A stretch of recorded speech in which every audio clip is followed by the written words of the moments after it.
You know all the classic stories, right? Cinderella, Little Red Riding Hood, tales of heroes and villains we grew up with. But what if I told you these are way more than just kids' tales? Today, we're going to peek under the hood and look at the secret engine inside these stories, the language, the technology that has been shaping our ideas of right and wrong for centuries. So let's just ask the big question right up front. Are fairy tales just for kids? Are they just, whimsical little stories we're supposed to grow out of? Well, the real answer is probably not what you think. Not even close. These tales are actually incredibly sophisticated moral blueprints. I want you to think of them like the original instruction manuals for a culture, designed to build out a whole ethical framework that teaches us everything from what courage looks like to why community matters. And the architect behind all of this? It's language itself. Every single word, every symbol, every bit of rhythm, it's all like a brick, deliberately chosen and placed to construct an entire moral world. So let's dive in and see exactly how it's done. Okay, so let's start with the big picture here. To really get these stories, we have to stop seeing them as just a random pile of tales and start seeing folklore for what it really is, a powerful and, honestly, a finely tuned piece of technology. We can call this concept moral technology. See, back in pre-literate societies, stories weren't just for fun. They were basically the hard drive for all cultural values.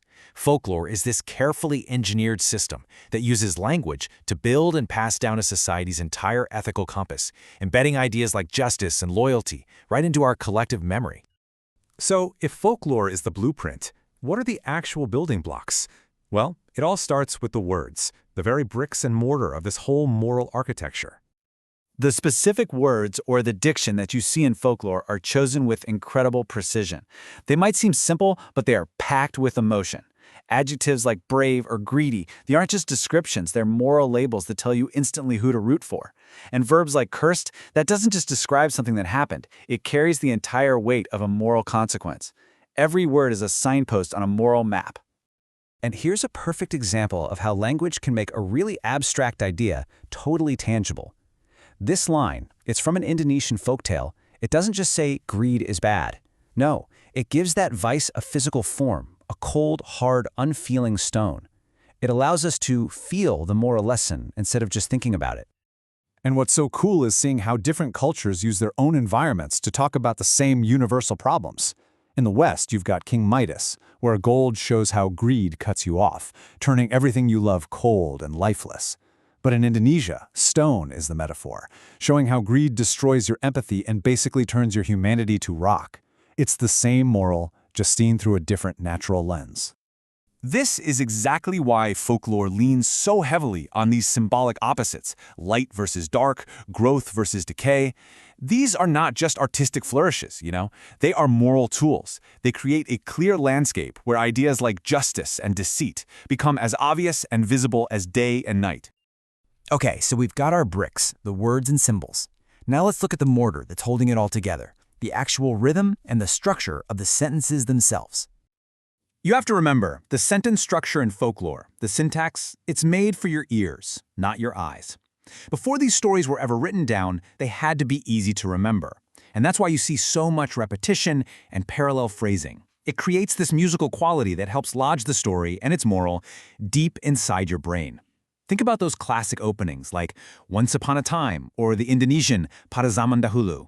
They're like a key turning in a lock, opening the door to this whole moral world.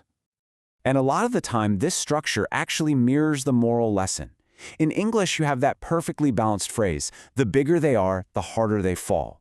The linguistic symmetry is teaching a lesson about justice.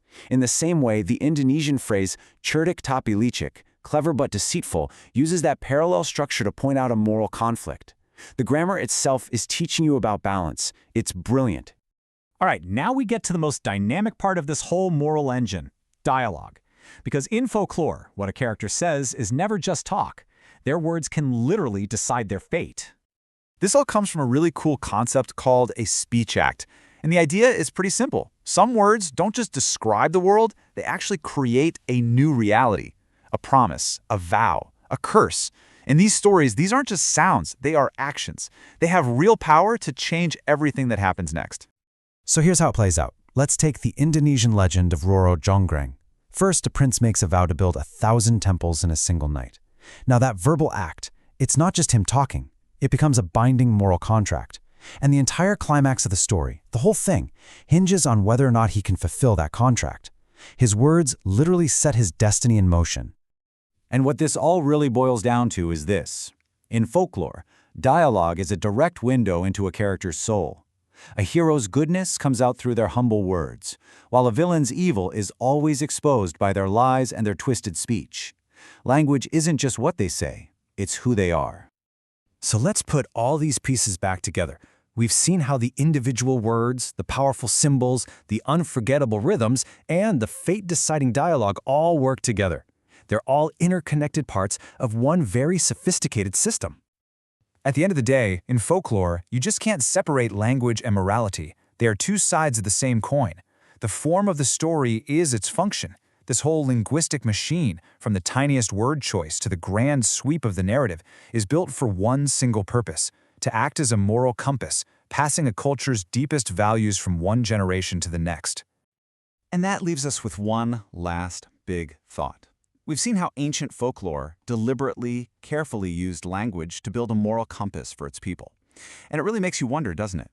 What kind of compass are the stories we consume today? Our movies, our TV shows, all of our media, what compass are they building for us?